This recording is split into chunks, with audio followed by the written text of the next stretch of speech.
Good evening, park managers, and welcome back to Jurassic World Evolution 3, and this is our first community park on the game.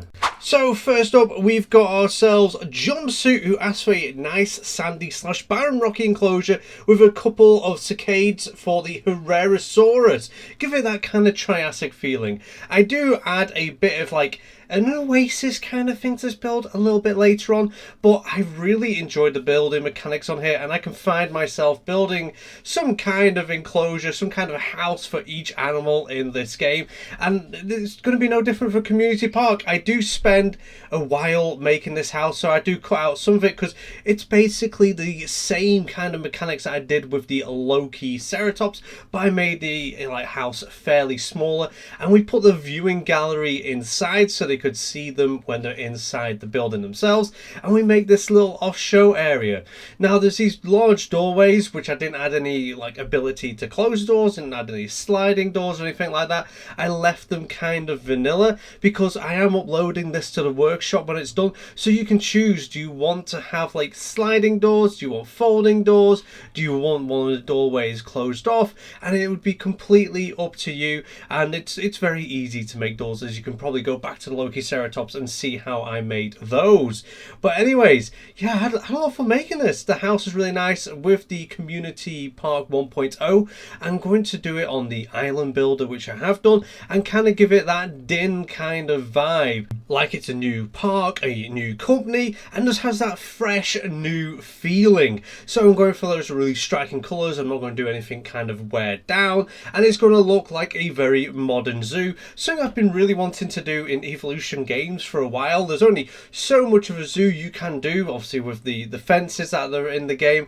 They obviously feel right for the animals, but I like that zoo feeling, and the fact you can basically treat this game like it's Planet Zoo is just really fun. So I do a little staff area inside of here. I do this nice little fence to separate the animals from the keepers that could be going up and down in this little bit, and then I do these safety lines, oh, a bit of warning, don't get this close to the fence unless you're going in there and the animals have been secured in the outside enclosure or in the off-show enclosure.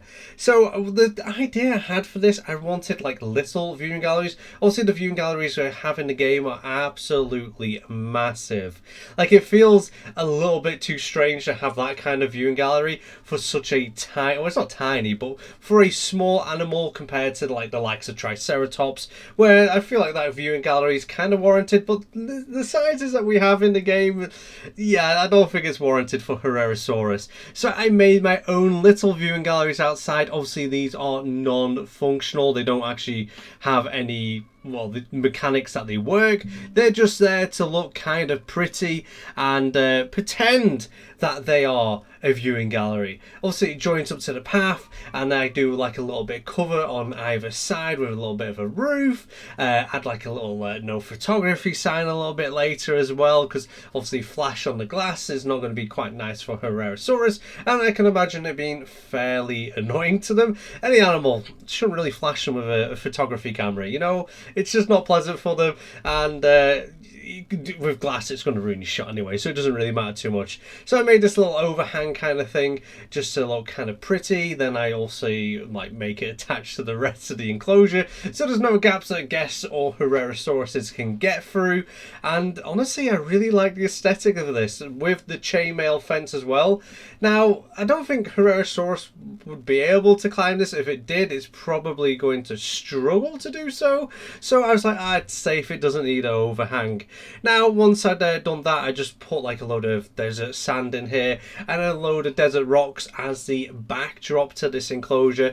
We're going for that sort of desert barren kind of feel, but obviously an oasis in there to go around the ponds. So I mean, you technically didn't have to, or I didn't have to anyways, but I feel it really did fit with the cicadas as well knocking about. And I decided to make a fake waterfall at the back so it has a way of filling the pond. Now I did originally want it here, but because of the way I'd put the ground, so I did the, like, it's not concrete, it's a I've already forgotten a name, foundation. So when you put the foundation on, it can't get affected by the ground, so I couldn't get the water too close, and I didn't want to change the foundation because I kind of liked it there for being part of the fence. So I just moved my waterfall up a bit. I had a kind of experiment, see if I could do some splashing at the bottom, but it kind of looks silly, so I just sort of left it as it is. I don't think it matters too much. I didn't fancy having like the massive bit of dirt that I would have to hide with rock at the background and have the normal waterfall, so I just turned the fountain upside down to give it that waterfall kind of effect. And then obviously we went around adding all the plants that we wanted to. Originally I was going to make my own cicadas, so then it would look kind of cool in the sense of I could have them up on the rocks and things like that, but after a bit of a practice I didn't like them. I didn't like them after a little bit of practice, so I'll just use the brush. I'll use the brush in there. Obviously it's going to have a bit of green in there, but I don't think it matters too much with it being around the water and giving it that oasis feel. But I've had so much fun making this enclosure. It's just nice. It looks nice. The Herrerasaurus look absolutely great in it. Obviously they have the house to retreat to. The feeding area is in the back in the off-show area, so anyone that doesn't want to see animals eat meat and dead animals, they didn't have to. You can kind of see it from the viewing gallery inside the house, but you can't see it from the outside, so it's just nice. It's just nice and happy, and yeah, this is a lot of fun. But this is the first enclosure that we have in Community Park, so don't forget to put in the comments what kind of animal, what kind of enclosure you'd like to see for that animal added to Community Park, and I will get to it next week with one of the new lucky submissions that I actually picked from.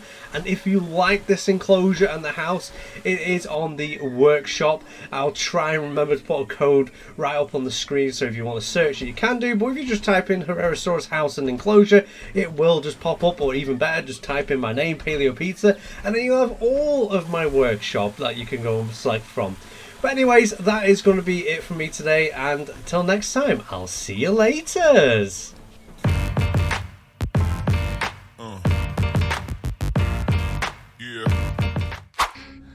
What's your story?